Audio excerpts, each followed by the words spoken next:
Hello students. तो देखिए बेटा, हमने लास्ट क्लास में अपना जो डिस्कस किया था वो पॉइंट डिस्कस किए थे। अपना स्ट्रेस क्या होती है, ठीक है। स्ट्रेस हमारी 3 टाइप की होती है। देन स्ट्रेन क्या होती है, स्ट्रेन भी 3 टाइप्स की होती है। इन दोनों में जो रिलेशन था that was your Hooke's law, वो भी हमने डिस्कस किया था, राइट। इसी पे न्यूमेरिकल भी हमारे हैं। अब हम नाउ आगे डिस्कस करेंगे, ठीक है। आज हम पढ़ेंगे स्ट्रेस स्ट्रेन डायग्राम या स्ट्रेस स्ट्रेन कर्व, ठीक है। जैसे हुक ने स्ट्रेस और स्ट्रेन के बीच में एक रिलेशन बताया था, एनालिटिकल रिलेशन बताया था, but within elastic limit. ऐसे ही ये जो कर्व है stress strain curve, this also gives the relation between stress and strain, but it is in elastic as well as the plastic limit, दोनों में हमें रिलेशन देता है, ठीक है। वही हम डिस्कस करेंगे। तो स्ट्रेस स्ट्रेन कर्व पढ़ने से पहले सबसे पहले हम डिस्कस करेंगे फ्रैक्चर फ्रैक्चर इन सॉलिड, ठीक है। पहले हम ये डिस्कस करेंगे तभी हमें स्ट्रेस अच्छे से समझ में आएगा। इसको ज़रा ध्यान से समझना, ठीक है। फ्रैक्चर, जो सॉलिड्स हैं हमारे, उनको हमने 2 कैटेगरी में डिवाइड किया हुआ, ठीक है। आपने प्रॉपर्टी पढ़ी थी ना, प्रॉपर्टी बेसिस पे हमारे पास में एक वो मटेरियल जो वायर में ड्रॉ होते हैं, that are said to be your ductile material and the property is said to be your ductility. और जो वायर में ड्रॉ नहीं होते हैं वो आते हैं आपके brittle material and the property is said to be your brittleness. तो हमें जो फ्रैक्चर मैकेनिज्म डिस्कस करना है अभी, डक्टाइल और ब्रिटल दोनों में अलग अलग करना है,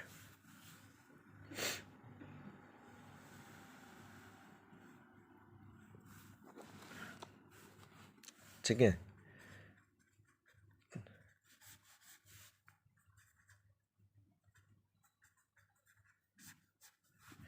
ductile material and brittle material.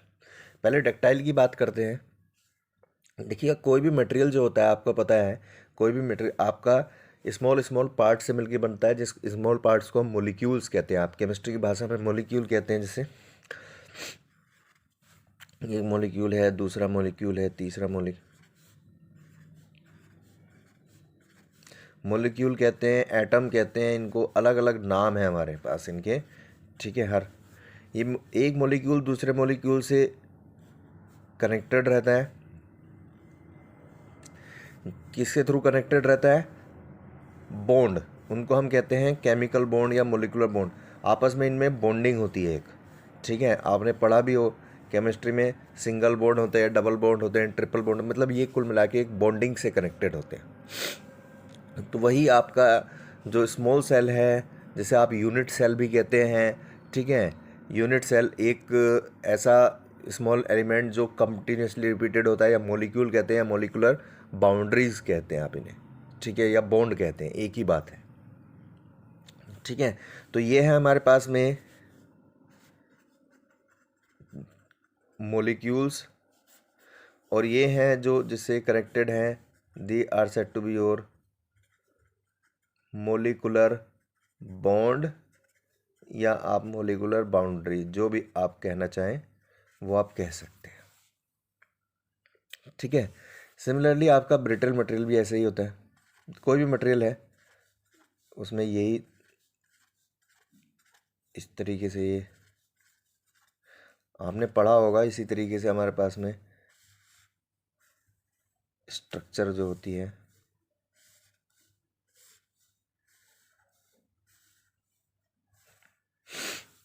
अब हम बात करते हैं जरा फ्रैक्चर की। जब देखिए लोड लगता है तो जो डक्टाइल मटेरियल होते हैं वो वायर में ड्रॉ हो जाते हैं, ये वायर में ड्रॉ नहीं होते हैं। तो हमारे दिमाग में क्वेश्चन होगा कि ऐसा होता क्यों है। देखिए, जब भी कभी लोड लगेगा तो जो डक्टाइल मटेरियल होते हैं इनमें ये जो बॉन्डिंग होती है, ये जो मोलिकुलर बॉन्ड होता है, ये बहुत स्ट्रांग होता है, ठीक है। जनरली जो डक्टाइल मटेरियल होते हैं वो आपके होते हैं मेटल्स, मोस्टली वो मेटल्स होती हैं। डक्टाइल मटेरियल में। और आपको पता है मेटल्स में जो बॉन्ड होता है वो बहुत स्ट्रॉन्ग होता है, क्यों? क्योंकि वहाँ पर जो बॉन्ड होता है वो डोनेट करके ही बनता है, ठीक है। जबकि जो नॉन मेटल्स होते हैं उनमें आपस में बॉन्डिंग होती है कि भाई दो एटम इसके दो एटम इसके आपस में बन गया आपका बॉन्ड, ठीक है। जबकि यहाँ पर मेटल्स में एटम हम डोनेट करते हैं, रिसीव करते हैं। यहाँ पे जो मोलिकुलर बॉन्डिंग होती है यानी मोलिकुलर बॉन्ड्स जो होते हैं आपके पास में, ये they are much strong as compare to their molecules, ठीक है। तो जब फ्रैक्चर होगा तो सबसे पहले जो वीक पार्ट होता है उसी पे फ्रैक्चर होगा, यानी यहाँ पर जो फ्रैक्चर होगा वो होगा आपका मोलिक्यूल के अगेंस्ट। मान लीजिए मैंने लोड लगाया और ये जो मोलिक्यूल था इट गेट्स माय फ्रैक्चर, ये फ्रैक्चर हो गया, ये वाला मॉलिक्यूल इसी मैंने लोड लगाया तो इस पॉइंट पे ज़्यादा लोड लगा तो इस मॉलिक्यूल ये फ्रैक्चर हो गया। अब क्या होगा, सिंस मॉलिक्यूल फ्रैक्चर हुआ है तो ये जो नियर बाय पार्टिकल्स हैं, नियर बाय जो मॉलिक्यूल्स हैं, ये क्या करेंगे, उस मॉलिक्यूल जो फ्रैक्चर हुआ है उसको रिप्लेस करने की कोशिश करेंगे, ठीक है। तो अगला जो हमारे पास में होगा वो कुछ ऐसी हो जाएगी इसकी शेप,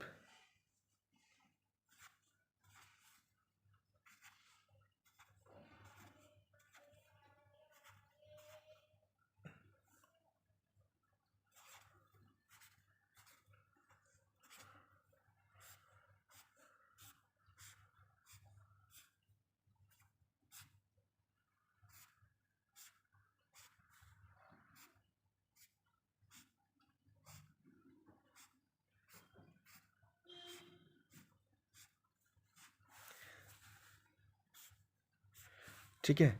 ये कुछ ऐसी शेप हो जाएगी हमारे पास में, क्यों? क्योंकि ये जो एटम यहाँ से यानी मोलिक्यूल जो यहाँ से फ्रैक्चर हुआ है, ठीक है, इसको इसके जो नियर बाय एटम है इसको रिप्लेस करने की कोशिश करेंगे इसकी ठीक है, ताकि वो बॉन्ड जो है उसको स्टेबल कर सके इस प्रोसेस को, ठीक है। यानी जब एक एटम या बॉन्ड टूटा उसके बाद नया बॉन्ड रिफॉर्म हुए, ठीक है, इसी प्रोसेस को बेटा आप रिक्रिस्टलाइजेशन कहते हैं।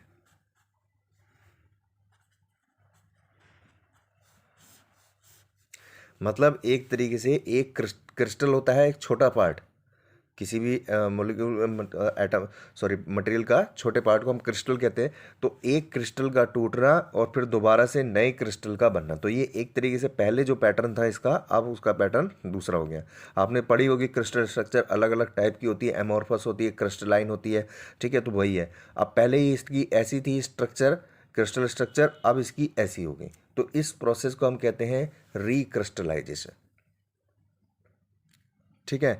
अब सिंस ये एक मॉलिक्यूल है, हमने फोर्स लगाया था इस पे मॉलिक्यूल पे फोर्स लगा, तो अब यह मॉलिक्यूल फ्रैक्चर हो गया। फ्रैक्चर हुआ तो ये जो नियर बाय मॉलिक्यूल्स थे उसने उसको रिप्लेस कर लिया, नए बॉन्ड्स बन गए, यानी नया क्रिस्टल बन गया, एक तरह से रिक्रिस्टलाइजेशन हो गए, नए बॉन्ड्स बन गए, ठीक है। फिर हम लोड लगाएंगे, फिर से ये फ्रैक्चर होगा, फिर और जो नियर बाय एटम वो आ जाएंगे, इसको रिप्लेस करेंगे। ये प्रोसेस हमारा चलता रहेगा जब तक ये सारे मॉलिक्यूल्स आपके कंप्लीट नहीं हो, फिनिश नहीं हो जाते। तो एक मॉलिक्यूल से दूसरे मॉलिक्यूल के जो फ्रैक्चर हो रहा है उसके बीच में एक स्मॉल गैप होता है। इसी गैप की वजह से जो डक्टाइल मटेरियल होते हैं, ठीक है, दे गेट्स एक्सटेंडेड यानी दे गेट्स इलोंगेट। इसीलिए हम कहते हैं कि वो उसमें इलोंगेशन यानी वो वायर की फॉर्म में ड्रॉ हो जाते हैं, क्योंकि एक मॉलिक्यूल से दूसरे मॉलिक्यूल तक फ्रैक्चर को ट्रांसफर होने में it will take some time, कुछ टाइम लगता है, ठीक है। एंड वो उसमें फ्रैक्चर तो नहीं होगा यानी टूटेगा तो नहीं, लेकिन वो उसकी जो स्ट्रेंथ है वो थोड़ी वीक हो गई है, तो उसी वीकनेस की वजह से वो क्या होगा, इलोंगेट हो जाएगा in the direction of force, force की डायरेक्शन। इसीलिए हम कहते हैं ductile materials are can be drawn into the wires, right. Now come to your brittle material. अब ब्रिटल मटेरियल में ये जनरली मैंने आपको बताया ये नॉन मेटल्स होते हैं ज़्यादातर, तो ठीक है, इनमें जो फ्रैक्चर होता है वो मोलिकुलर बॉन्ड्स यानी बाउंड्रीज जो होती हैं, मोलिकुलर जो बाउंड्रीज हैं, बॉन्डिंग है हमारे पास में, इनके अलोंग होता है। यानी जो फ्रैक्चर होता है आपका इसके अलोंग होता है, ये फ्रैक्चर होगा, ये दिस बॉन्ड। सिंस बॉन्ड जो होते हैं एक दूसरे से डायरेक्टली कनेक्टेड होते हैं, इसलिए जो फ्रैक्चर होता है वो बहुत जल्दी प्रोपोगेट करता है। यहाँ पर जो मोलिक्यूल्स थे वो एक दूसरे से डायरेक्टली कनेक्टेड नहीं थे, उनके बीच में एक स्मॉल गैप होता है। एक फ्रैक्चर होगा तो दूसरे तक फ्रैक्चर को प्रोपोगेट होने में टाइम लगता है, it will take time, but यहाँ पर नहीं। ठीक है, ये एक में फ्रैक्चर होगा तो देखिएगा जैसे ये फ्रैक्चर होगा इसके साथ ये अटैच है, ये अटैच है, ठीक है, ये अटैच है, ये इसके साथ फिर ये अटैच है, ये अटैच है, इस तरीके से ये फ्रैक्चर आपका प्रोपोगेट हो जाएगा बहुत रैपिड रेट पे। और जो मटेरियल है उसको वायर में ड्रॉ होने की का चांस नहीं मिलेगा, तो जैसे ही वो मटेरियल उस पर फ्रैक्चर होगा तो वो सीधे फ्रैक्चर हो जाएगा, यानी टूट जाएगा, लेकिन वायर में ड्रॉ नहीं होगा। इसलिए हम इनको ब्रिटल मटेरियल कहते हैं। तो आपने देखा भी होगा, जैसे इसका एक एग्जांपल आपके लिए ब्रिटल मटेरियल का ग्लास सबसे अच्छा एग्जांपल होता है। तो जो गाड़ी का या कांच का कहीं पे भी आपने ग्लास को टूटे हुए देखा होगा, तो ग्लास डायरेक्ट ऐसे नहीं टूटता है, ठीक है, वो आपका इस तरीके से टूटता है। जहाँ पर भी जैसे आपने कार वगैरह कोई भी ग्लास जहाँ पर, तो वो इस तरीके से उसमें आपको दिखाई देते होंगे। अगर यहाँ पर हमारे पास में फ्रैक्चर पॉइंट था तो ये फ्रैक्चर पॉइंट हुआ, और इसके बाद ये हमारी मोलिकुलर उसकी बाउंड्रीज थी, ये बॉन्ड्स थे ये जिनके अलोंग ये फ्रैक्चर प्रोपोगेट हुआ, और कुछ देर बाद ये यहाँ से जितना भी पार्ट है ये वीक हो जाता है, ये टूट जाता है पूरा, right. So this is said to be your fracture in your brittle material. तो सिंपल ये आपकी नॉलेज के लिए था, क्योंकि स्ट्रेस स्ट्रेन डायग्राम पढ़ने में तभी मज़ा आएगा, तभी अच्छे से समझ में आएगा जब तक हम ये फ्रैक्चर पढ़ेंगे। तो इन शॉर्ट अगर हम आपको कहें तो डक्टाइल मटेरियल में जो फ्रैक्चर होता है वो अलोंग मोलिक्यूल्स होता है, ब्रिटल मटेरियल में जो होता है वो अलोंग मोलिकुलर बॉन्ड्स होता है, यानी बाउंड्रीज होता है, ठीक है। सिंस मोलिक्यूल्स होते हैं एक दूसरे से शॉर्ट डिस्टेंस पे होते हैं, सो इसलिए फ्रैक्चर को प्रोपोगेट होने में टाइम लगता है, ठीक है, time taken to propagate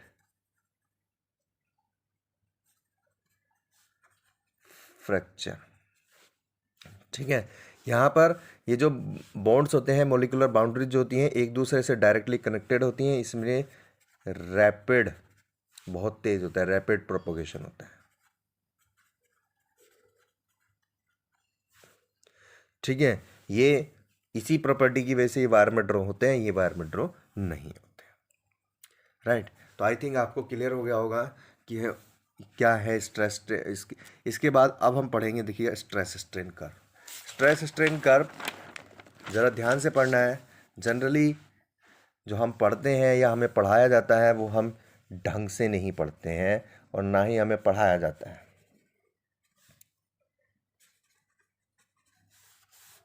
so stress strain curve सबसे पहले for ductile material, ductile material के स्ट्रेस स्ट्रेन कर्व हम पढ़ेंगे, ठीक है। स्ट्रेस स्ट्रेन कर्व जैसे कि नाम से पता चल रहा है, स्ट्रेस वर्सेज स्ट्रेन, यानी स्ट्रेस आपका वर्टिकल एक्सिस पे, स्ट्रेन आपकी हॉरिजॉन्टल एक्सिस पे, स्ट्रेस स्ट्रेन कर्व। देखिए सबसे पहले कोई भी हमारे पास मटेरियल है उस पर हम लोड लगाएंगे, तो लोड लगाने के बाद में सबसे जब हम लोड लगाएंगे तो इनिशियल स्टेट में क्या होगा, ये इलास्टिक लिमिट में रहेगा, ठीक है। इनिशियल स्टेट में ये इलास्टिक लिमिट में रहेगा, और हम लोड लगाएंगे तो load after the removal of force it will regain its original position, ठीक है। आपको पता है within elastic limit you know Hooke's law is valid, तो stress is directly proportional to strain. अब मैं आपको बता दूं, ये जो डक्टाइल मटेरियल में भी हम पढ़ रहे हैं, मैं जो आपको स्ट्रेस स्ट्रेन डायग्राम बता रहा हूँ इस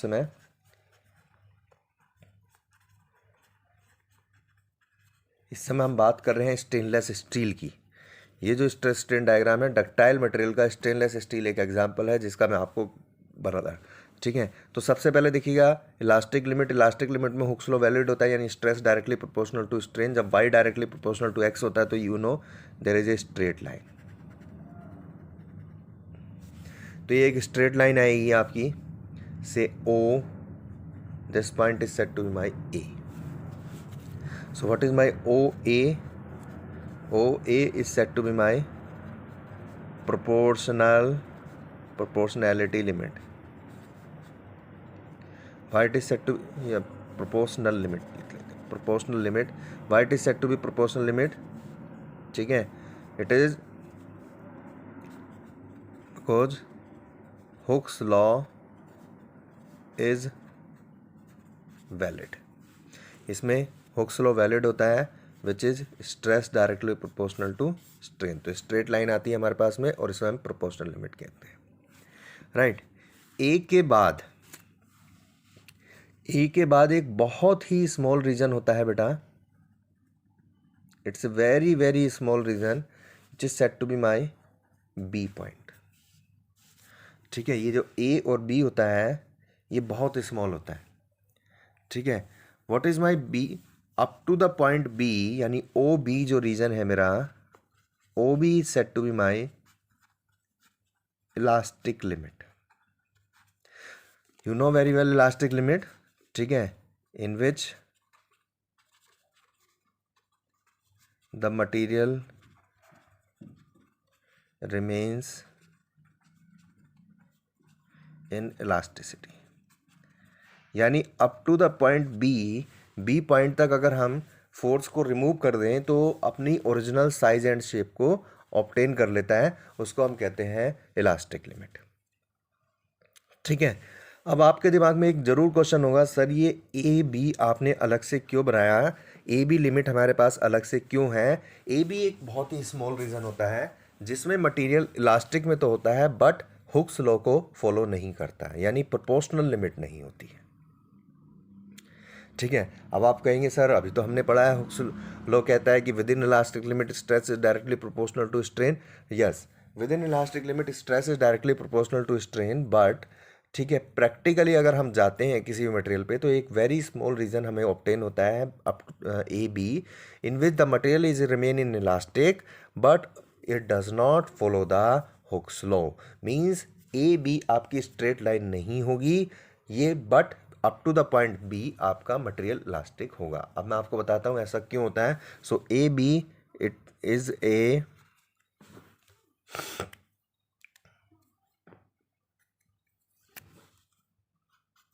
a very small region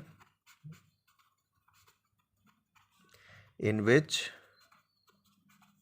material remain in elastic limit but it does not show the it does not follow the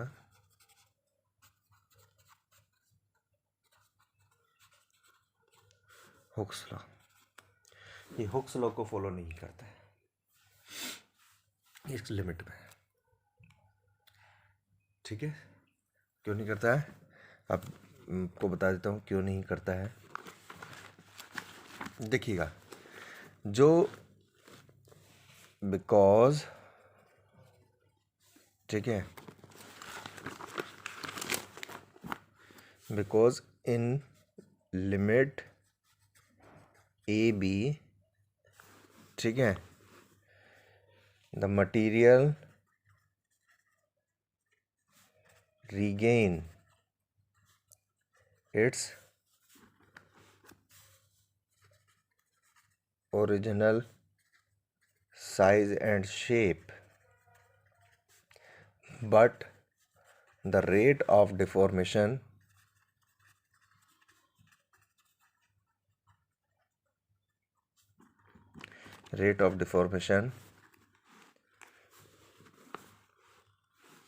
is different during loading and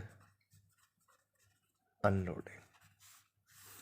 ऐसा क्यों होता है वो मैं आपको बता रहा हूँ। ठीक है, देखिएगा, जो ए बी जो लिमिट है हमारे पास में, इसमें मटेरियल इलास्टिक लिमिट में तो है, नो डाउट, बट ठीक है, जो अपनी पोजीशन को रीगेन कर रहा है ए से बी, यानी बी से ए में, उसमें जो रेट है, रेट ऑफ डिफॉर्मेशन है, वो थोड़ा डिफरेंट है आपका लोडिंग और अनलोडिंग पे। कहने का मतलब ये है कि मान लीजिएगा एक ऑब्जेक्ट 1 सेकंड में 1 mm का डिफॉर्मेशन होता है। जब हमने लोड लगाया तो उसमें जो 1 सेकंड में 1 mm का डिफॉर्मेशन हुआ, ठीक है। तो जब हमने लोड हटाया तो वो जो 1 mm का डिफॉर्मेशन हुआ वो ज़ीरो हो गया, यानी अपनी ओरिजिनल पोजीशन में आ गया। तो मटेरियल तो इलास्टिक है, बट उसको आने में 1 सेकंड का समय नहीं, 1 सेकंड से ज़्यादा लग गया, यानी 2 सेकंड लग गए। तो जब ऐसा केस हुआ हमारे पास में, यानी रेट मतलब टाइम चेंज, तो विद रेस्पेक्ट टू टाइम आपका जो डिफॉर्मेशन है वो थोड़ा डिफरेंट रहा आपका। किस केस में? ए से बी में, यानी यहाँ तक जाने में जितना टाइम लगा आने में उससे ज़्यादा लगा। इसलिए हमारे पास में हम कहते हैं कि इसमें जो रेट ऑफ डिफॉर्मेशन है वो आपका ज़्यादा है। Sorry, rate of deformation during loading और अनलोडिंग डिफरेंट है। अब जब ड्यूरिंग लोडिंग और अनलोडिंग डिफरेंट है तो stress directly proportional to strain नहीं हो सकती, क्योंकि यहाँ पर टाइम की वजह से चेंजेस आ गए, ठीक है। Yes, it is an elastic limit, क्योंकि अपनी पोजीशन को रीगेन कर रहा है, इलास्टिक है, लेकिन अब टाइम में डिफरेंस आ रहा है, इसलिए आप इसे प्रोपोर्शनल लिमिट नहीं कह सकते, राइट। सो इसलिए ये स्ट्रेट लाइन नहीं, बहुत स्मॉल रीजन होता है, तो सबसे पहले ये ध्यान रखें ये स्मॉल रीजन होता है। Now after be the material is in plastic zone, यानी अब ये अपनी पोजीशन को रीगेन नहीं करेगा। हम लोड बढ़ाएंगे तो ये आपकी स्ट्रेस बढ़ती जाएगी, और एक पॉइंट आएगा which is said to be your C, another is said to be your D, ठीक है। जरा ध्यान देंगे इसको बनाते टाइम, सी डी जो है हमारा, इसको हम यील्डिंग कहते हैं। क्या कहते हैं? Yielding. C D is set to my yielding region, ठीक है। यील्डिंग वो होता है, जैसे नाम भी बढ़ता है ना, यील्ड पॉइंट, ठीक है, where the material gets more deformation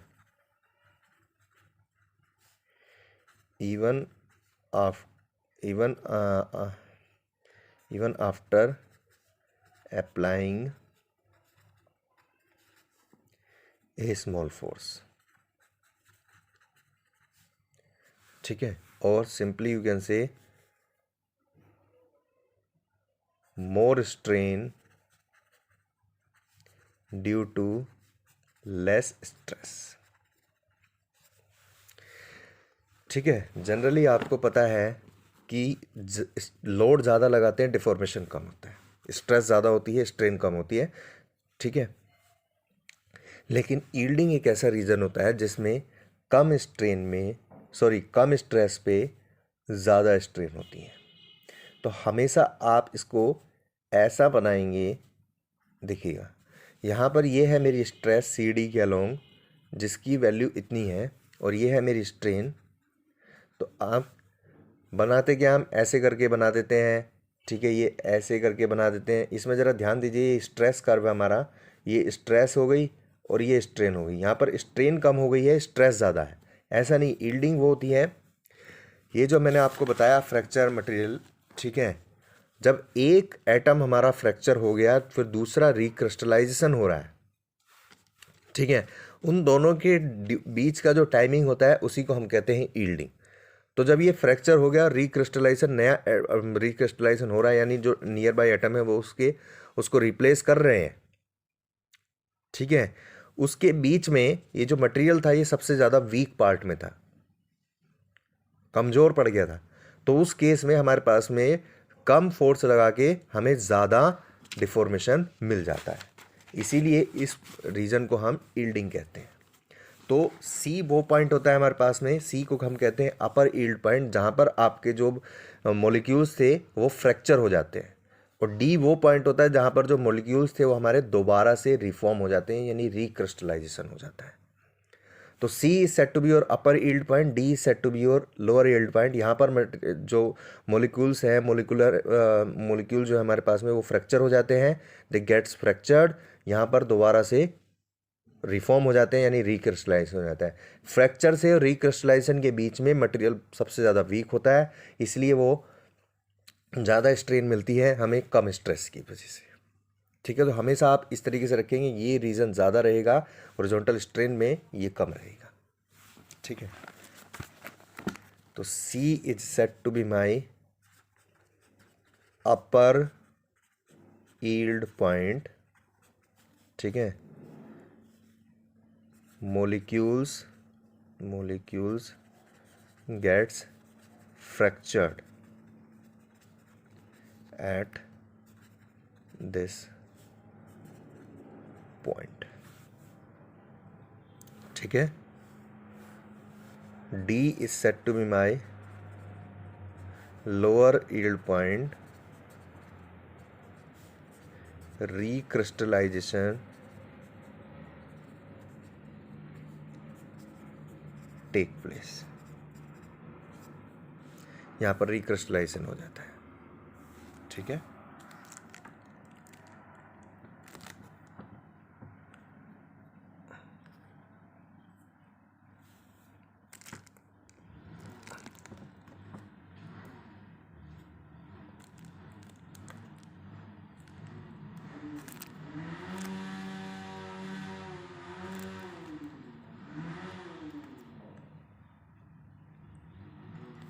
right.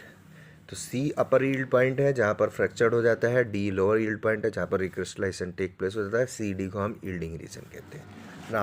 आगे बढ़ते हैं, इसके बाद आप फोर्स लगाएंगे तो ये फिर से, अब ये रिक्रिस्टलाइजेशन हो गया, नया मटेरियल बन चुका है, पूरी तरह स्ट्रेंथ है, ये फिर से वियर करना शुरू करेगा, स्ट्रेस वियर होगी, और एक पॉइंट पहुँचेगा which is set to my E point. E said to my ultimate stress point. यहाँ पर जो स्ट्रेस होगी मेरे पास वो सबसे मैक्सिमम होगी, सिग्मा मैक्स, इसीलिए हम इसे कहते हैं अल्टीमेट पॉइंट। इसके बाद मटेरियल कहेगा ये मेरी लिमिट है, इससे ज़्यादा भी स्ट्रेस वियर नहीं कर सकता, एंड देन गेट्स फ्रैक्चर्ड। ठीक है, F is set to my fracture point. तो हमें देखिएगा कुछ चीज़ें बड़ी ध्यान रखनी है। एक OA स्ट्रेट लाइन है, इन शॉर्ट आपको बता दूं, OA स्ट्रेट लाइन होती है, AB बहुत स्मॉल रीजन होता है जो कि स्ट्रेट लाइन नहीं होती है। C और D को हमेशा इस तरीके से बनाते हैं कि स्ट्रेन ज़्यादा हो, स्ट्रेस कम हो। नेक्स्ट इंपॉर्टेंट पॉइंट आपका E, तो देखिए E सबसे ऊपर होता है पॉइंट पूरे कर्व में, सबसे ऊपर, क्योंकि सिग्मा मैक्स इसी की होती हैं। और F हम करते क्या हैं, जनरली हम डायग्राम जब बनाते हैं यहाँ से जाते हैं ऐसे करके और ऐसे ले आते हैं। ठीक है, F कभी भी आपका C से नीचे नहीं होना चाहिए। ऑब्वियसली बात है, अगर वो C से नीचे नहीं होगा तो वो D या B से तो नीचे हो ही नहीं सकता है। अगर मैं कहूँ ये पॉइंट मेरा सबसे ऊपर है C, इस समय इस यहाँ तक यील्डिंग तक, F कभी भी C से नीचे नहीं आ सकता है। देखिएगा, F कभी भी C से, यानी F की स्ट्रेंथ कभी भी C पॉइंट की स्ट्रेंथ से कम नहीं हो सकती है। ठीक है, रीज़न, एक बार बताइए, अगर हमारा F पॉइंट C से नीचे आ गया, यानी अगर इसकी स्ट्रेस थी मेरे पास में, यहाँ पर स्ट्रेस थी से फॉर एग्जांपल 100 पास्कल, और ये मेरा आ गया 90 पास्कल पे, तो ये 90 पास्कल पे जाएगा क्यों? काउंटिंग में 90 पहले आता है कि 100 पहले आता है? 90 पहले आता है, तो ये यहीं पे फ्रैक्चर नहीं हो जाता, राइट। तो फ्रैक्चर पॉइंट यील्डिंग के बाद आता है, ना कि यील्डिंग से पहले। ठीक है, तो यील्डिंग के बाद आता है फ्रैक्चर पॉइंट, इसको नीचे मत ले आना, नीचे आ रहोगे तो ये गलत हो जाएगा diagram. So now E is set to be my ultimate stress point and F is set to be my fracture point.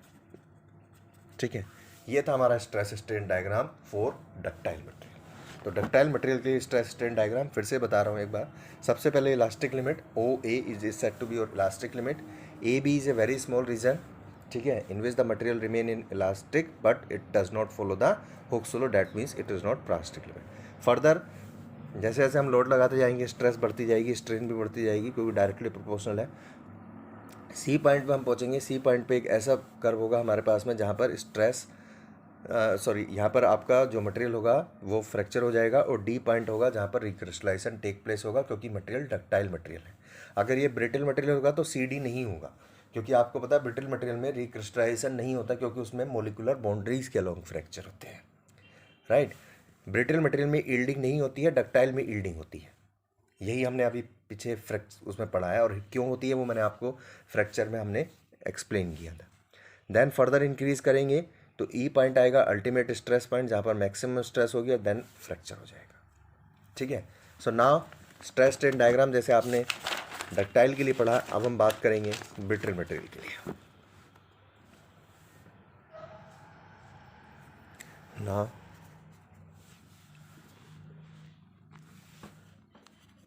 Stress strain curve for brittle material. ठीक है। आपको पता है इसमें ब्रिटल मटेरियल में यील्डिंग नहीं होती, बाकी बस इतना है, नो यील्डिंग, कोई यील्डिंग नहीं होती है। आपको पता है क्योंकि इसमें जो फ्रैक्चर होता है वो मोलिकुलर बॉन्ड के अलोंग होता है, ना कि मोलिकुलर मोलिक्यूल्स के अलोंग। Stress strain. ठीक है। बाकी everything will remain same. First proportional limit O A,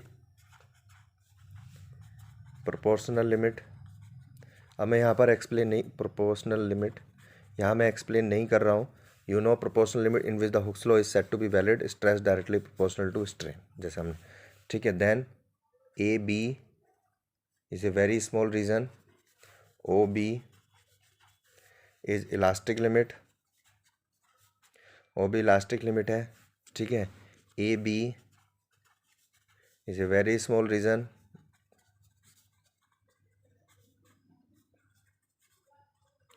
in which the material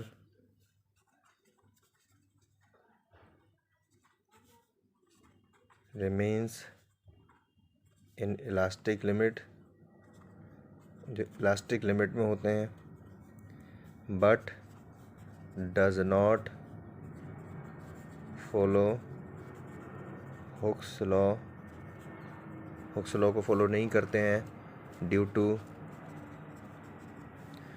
the different rate of deformation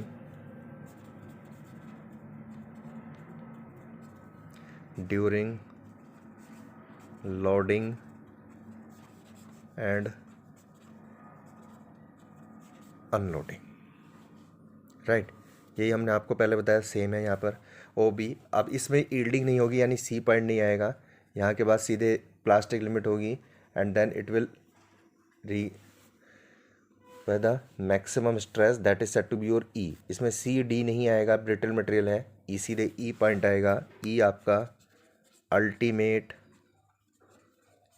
stress point. ठीक है।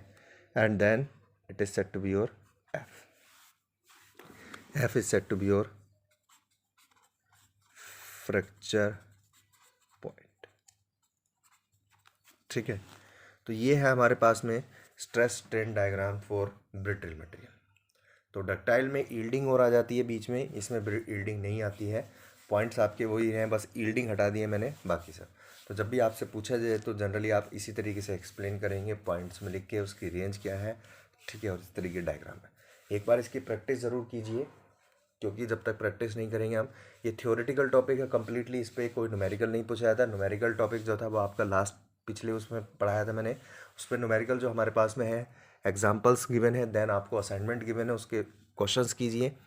ठीक है। ताकि हम उसके डाउट्स कर सकें। इसके बाद नेक्स्ट क्लास में हम इसके डाउट्स ही लेंगे, और एक छोटा सा टॉपिक है आपका, ठीक है, that is your elastic potential energy. ठीक है। वो हम डिस्कस करेंगे नेक्स्ट क्लास में, आज नहीं डिस्कस करूँगा। आज के लिए आप सिर्फ इतना स्ट्रेस स्ट्रेन डायग्राम ही पढ़िएगा, क्योंकि इम्पोर्टेंट है, not for your this class exam, but आगे के लिए भी आपके लिए इम्पोर्टेंट है। तो कुछ चीज़ें ऐसी होती हैं जो हमें आगे के लिए भी इम्पोर्टेंट, इनकी जो इम्पोर्टेंस समझते हैं। ठीक है, ये स्ट्रेस स्ट्रेन है। स्लोप से आपसे काफ़ी सारे क्वेश्चन पूछे गए हैं, उसमें स्लोप आपको गिवन है 2-3 कर्व का, किसकी ज़्यादा स्ट्रेस होगी, किसकी स्ट्रेन। तो देखिए स्लोप जो होता है वो मैं आपको बता दूं, स्लोप होता है हमारे पास में हमेशा y/x। अगर हमारे पास में स्ट्रेस स्ट्रेन डायग्राम है, हमेशा ध्यान रखना डायग्राम को देखना है कि आपका सिग्मा एप्सिलॉन है, या कभी कभी कंफ्यूज करने के लिए एप्सिलॉन सिग्मा भी दे देता है, यानी स्ट्रेन स्ट्रेस दे देता है। तो यहाँ पर हमेशा रट्टा नहीं मारना है। देखो y ये होता है, x ये होता है, तो प्रोसेस को समझना है। स्लोप होता है आपका y/x, यानी sigma upon epsilon. What is your stress upon strain? That's your modulus of elasticity. कोई सा भी हो सकता है, यंग मॉडुलस कह दो आप, जो भी आपके पास में मॉडुलाई ऑफ इलास्टिसिटी, यानी Y Young modulus of elasticity की अगर हम बात करते हैं वायर में। ठीक है, तो आपसे जनरली ऐसे पूछे जाते हैं क्वेश्चन, आपके असाइनमेंट में भी हैं। 2 कर्व आपको दे दिए हैं, say this is for material A, this is for material B, किसका मॉडुलस ऑफ इलास्टिसिटी ज़्यादा होगा। ठीक है, तो देखिएगा स्ट्रेस स्ट्रेन कर्व है, तो जिसका स्लोप ज़्यादा होगा, क्योंकि यहाँ पर स्लोप डायरेक्टली प्रोपोर्शनल हो गया हमारे पास में मॉडुलस ऑफ इलास्टिसिटी वाई के, जिसका स्लोप ज़्यादा उसका मॉडुलस ऑफ इलास्टिसिटी ज़्यादा। लेकिन यही चीज़ अगर मैं बात करूँ स्ट्रेन स्ट्रेस कर्व में, तो यहाँ पर जो स्लोप होगा मेरा, that is your y/x, it's your epsilon upon sigma, so it is your 1/y। तो यहाँ पर इन्वर्सली प्रोपोर्शनल हो गया। तो यहाँ पर अगर मेरे पास में 2 मटेरियल है, ठीक है, तो जिसका स्लोप कम होगा इस केस में, उसका मॉडुलस ऑफ इलास्टिसिटी ज़्यादा होगा। तो इस केस में देखिए स्लोप बी का ज़्यादा है, तो Y B will be greater than Y A, but in this case slope आपका ए का ज़्यादा है, सॉरी ए का कम है, तो Y A is greater than Y B. इस टाइप के क्वेश्चंस हैं आपके असाइनमेंट में, प्लीज़ आप देखिएगा। स्ट्रेस स्ट्रेन कर्व से रिलेटेड ये आपके क्वेश्चंस आते हैं इस तरह। ठीक है, तो आज के लिए इतना ही समाप्त। आपका जो हमारे पास में असाइनमेंट है, प्लीज़ आप उसको ओनली इलास्टिक पोटेंशियल एनर्जी, जो 1 या 2, I think 2 questions are, only 2 question, last 2 questions are there in your assignment. ठीक है, उसके अलावा आपका पूरा वो सारे क्वेश्चंस आप कीजिए, ताकि हम नेक्स्ट क्लास में इसके डाउट्स कर सकें। Right, thank you.